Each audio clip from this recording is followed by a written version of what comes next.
सबसे बड़ी बात ये थी कि जब मैं रामलीला देख के आते थे तो माता पिताजी ये जरूर पूछते थे कि तुमने इससे क्या सीखा। तो जो हमारे प्रभु श्री राम है, वो पुरुषोत्तम श्री राम है, तो उनसे हमें सीखने के लिए बहुत सारी चीजें हैं, क्योंकि वो पुरुषों में उत्तम थे।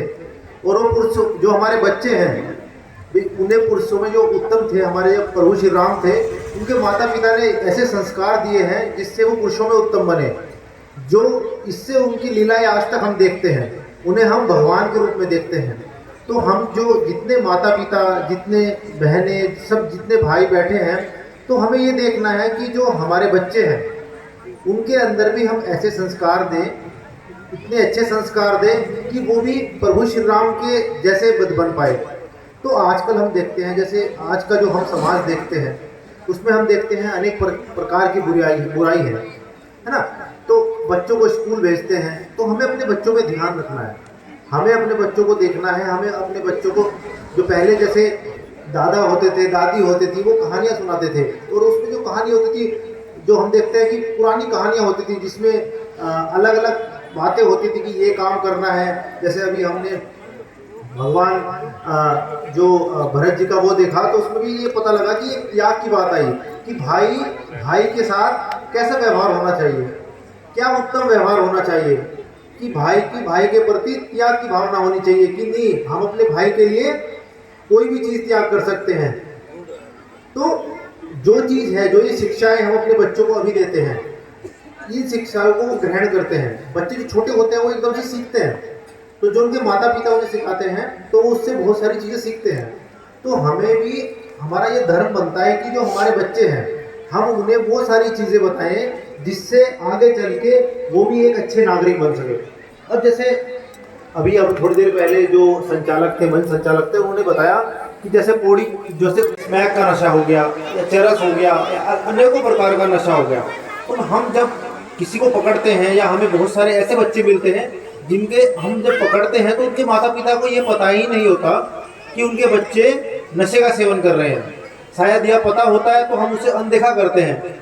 मैं देखता हूँ कि जो हमारी माताएं होती है, मम्मी होती है, वो हमेशा बच्चे के अच्छे गुण देखती है, और जो बुरी चीज़ होती है, जो दूसरा के होता है, तो मानते नहीं, वो कहते हैं कि नहीं हमारा बच्चा ऐसा नहीं कर सकता। तो हमें अपने बच्चों को देखना है कि हमारे बच्चे जो आज की जो कुरीति है, जो ये चीज़ें हो गई कि शराब का सेवन हो गया है ना, स्मैक का सेवन हो गया, ये हमारे आने वाली पीढ़ी है, इसे खोखला कर रही है। तो हर माता पिता का ये धर्म बनता है कि वो अपने बच्चों पे ध्यान रखे, उन्हें अच्छी शिक्षा दे, उन्हें बताए कि क्या चीज़ बुरी है, क्या चीज़ अच्छी है।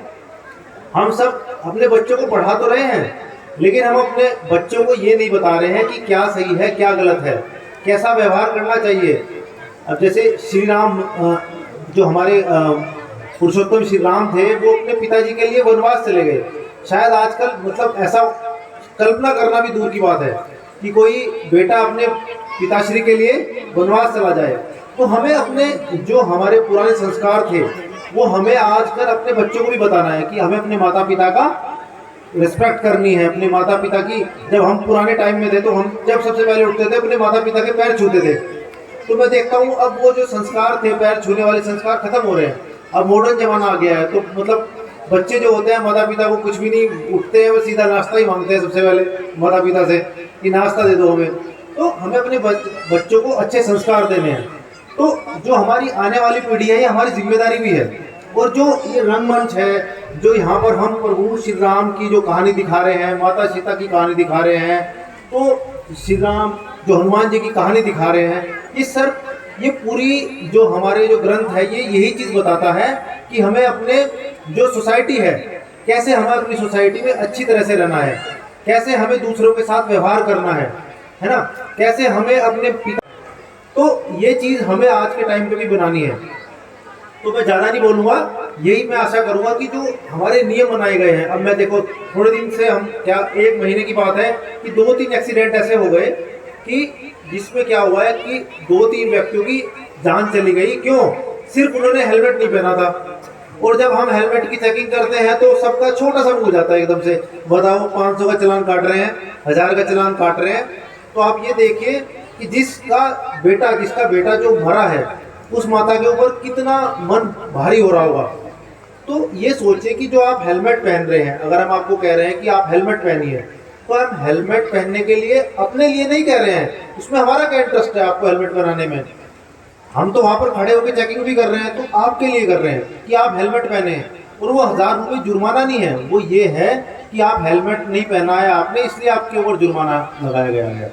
तो ये हमारी प्रोटेक्शन के लिए है। जब आदमी के साथ घटना घटित होती है तब उसे लगता है कि यार अगर वो हेलमेट पहना होता, मेरे एक जानने वाले थे, उनके सर में चोट लगी तो काफ़ी दिन कोमा में रहे, तो सबसे पहले मेरे मन में यही आया कि उन्होंने हेलमेट पहना था या नहीं पहना था। सब घर वाले यही बोले, अगर वो उस दिन हेलमेट पहने होते तो आज वो बहुत सुरक्षित होते हैं। तो ये चीज़ हमारी जिम्मेदारी है। अगर हमारे बच्चे कभी घर से बाहर जा रहे हैं तो माताएं, जितनी भी माताएं हैं, जो पिता हैं, उनकी ये जिम्मेदारी बनती है कि वो अपने बच्चे को कहें कि आप हेलमेट पहन के निकलिए, है ना। हर चीज़ में तो पिटाई लगा देते हैं, इसमें जा तो चला जा, कोई दिक्कत नहीं है। तो ये हमारी जिम्मेदारी है। अपने बच्चों को नशे से दूर रखना भी हमारी जिम्मेदारी है। हम भी, पुलिस भी उसमें काम करती है, लेकिन पहली जिम्मेदारी माता पिता की बनती है। तो मैं दोबारा से धन्यवाद करूंगा जो पूरी समिति है, उन्होंने हमें ये मौका दिया कि हम अपनी बात आप तक रख सके। और मैं देख रहा था कि काफ़ी अच्छा प्रोग्राम है, काफ़ी अच्छे जो चीज़ें इसमें बताई गई हैं और काफ़ी अच्छी वो भी है। मुझे तो काफ़ी बहुत इंटरेस्ट आ रहा था देखने में, खुद भी मैं एक साथ देखता रहा।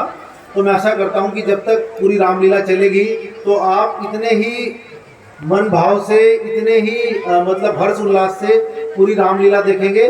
और बहुत अच्छी अच्छी चीज़ें रामलीला से हमें सीखने को मिलती है, और हम अपने बच्चों को भी